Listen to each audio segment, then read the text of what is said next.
जब एक कौम ये फैसला करे, और जी देखें इमरान खान ने वो देखें क्या कह दिया, वो रूस चला गया जी, अमेरिका नाराज हो गया।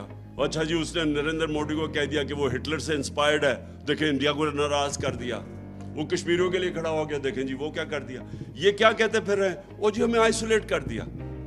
इनका मतलब ये है कि आइसोलेट ना कैसे होता है, उनके जूते पॉलिश करने शुरू कर दो, उनके पैरों में गिर जाओ। इनका मतलब ये है कि लोग इसको अच्छी फॉरेन पॉलिसी कहते हैं। ये फॉरेन पॉलिसी तो आप 50 साल से कर रहे हैं, तो अब तक तो पाकिस्तान को सुपर पावर बन जाना चाहिए था लोगों की जूते पॉलिश करके। कभी सुना है किसी कौम ने जाके अपने किसी और की जंग में 80,000 अपने लोग कुर्बान कर दिए?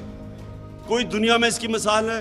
ये उनके 3,000 से कम लोग मरते हैं, आपके 80,000 लोग मर जाते हैं, और कोई शुक्रिया तक नहीं करता, बल्कि हमें जिम्मेदार ठहरा देता है जो अफगानिस्तान में उनका फेलियर हुआ।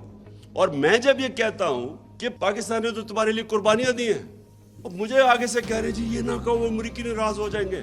मैं सिर्फ आपको ये चीजें इसलिए बता रहा हूं कि अगर इस तरह की हम अपने आप को जलील करके समझते हैं कि पाकिस्तान कोई पैर पे खड़ा हो जाएगा, गलत फहमी में ना रहे।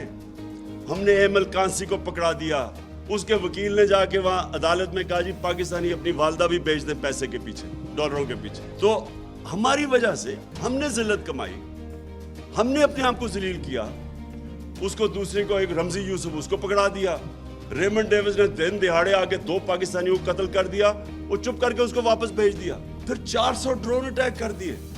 कभी हुआ ही नहीं कि दुनिया की तारीख में कि आप उनकी जंग लड़े हैं, वो आपके ऊपर ही ड्रोन अटैक कर रहे हैं। इसकी कोई मिसाल नहीं है। इससे अगर हमने ये जूते पॉलिश किए इतनी शेमलेसली, अपने आप को जलील करके, क्या उससे कोई फायदा हुआ पाकिस्तान को? आज गिरे हुए पैरों में। इस तरह कभी कौम नहीं बनती, कभी आज तक दुनिया की तारीख में कौम नहीं बनी।